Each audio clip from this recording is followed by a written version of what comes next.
Good evening, everyone. Thanks for joining me on Sunday, December 6th, 2020. This week's example of OPA will be how to manage the stressor of the holidays. So what we're going to do is use the four-step process of organize, prioritize, and act. The first step is just titling or naming it. That can be the most challenging part of this process. For me, I just titled it Holidays. That's simple.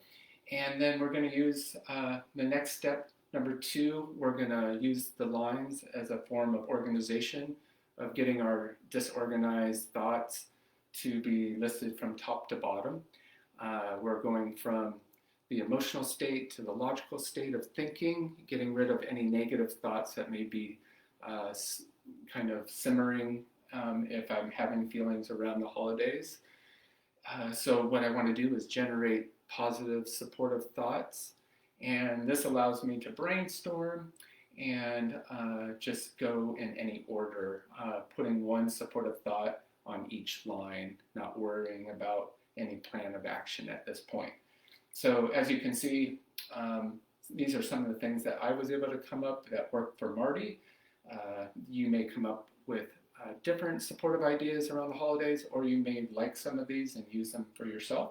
I have avoid phone calls, be open to texting individuals, avoid group texting, avoid Facebook, social media, so you're not feeling triggered around that, avoiding gatherings with family, and being open to emailing, being open to sending cards, spend with just my wife and son, text support friends, and be mindful of meds when you're under a lot of stress during the holidays. Make sure you're taking them daily, and debrief with a therapist when necessary. So for me, it was just super helpful to just be able to take all of those different thoughts in my mind and be able to spew those down on paper. And by doing that, I can get out of that emotional state, be more objective. And then the next step is prioritize. And that's where we're getting away from just having a litany of things that are supportive.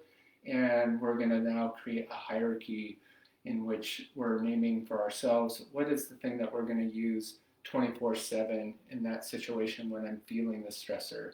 So you have to be really careful with this process of numbering because there's a lot of ownership, accountability, because this can really help reduce stress quickly by being careful with your priorities. So as you can see, I named number one to be mindful of my medications. If I'm taking those daily, then that is going to keep me most stable. From there, I moved on to avoid the phone calls, not to be tempted to pick up the phone, and that often can get me in situations where I feel T-boned or it's hard for me to process quickly and make decisions that would best support me. And then we have three, avoid group texting. Again, just trying to not have certain feelings elicited, being triggered. And so on and so on. We move on through the numbers. That's where I'm indicating here all the way down to 11. These are all supportive thoughts. I'm not saying that the therapist is the least supportive thought, but what I'm doing is I'm trying to get myself to not jump to calling the therapist, but try and pull from my wealth of knowledge of what works best for me, and then trying to use those things before engaging with the therapist. So I may luck out by engaging with all of these and then not ever having to use number 11. And so when it comes to that last step, act, it just means follow the numbers in numerical order. So 1, 2, 3, 4, 5, all the way through 11. If you're anything like me, being nonlinear, you're going to find your numbers that are supportive out of order. For those of you who are linear, you may, brainstorm in a very linear way from A to Z, and you'll find your numbers moving 1 through 11. That's pretty much it. So when feeling the stress of the holidays, I would say, the easiest part is going through this four-step process. Grab a piece of paper, grab a pen, pencil, title it, name it in your words, come up with all your supportive ideas. If you like some of mine, use them. But then you prioritize, how are you going to engage when you're feeling that stressor? Where do you start to bring down the stress the quickest?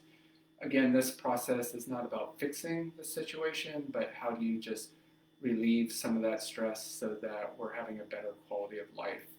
Uh, and if you have any questions about the process of OPA for mental health, feel free to email me at opamentalhealth@gmail.com.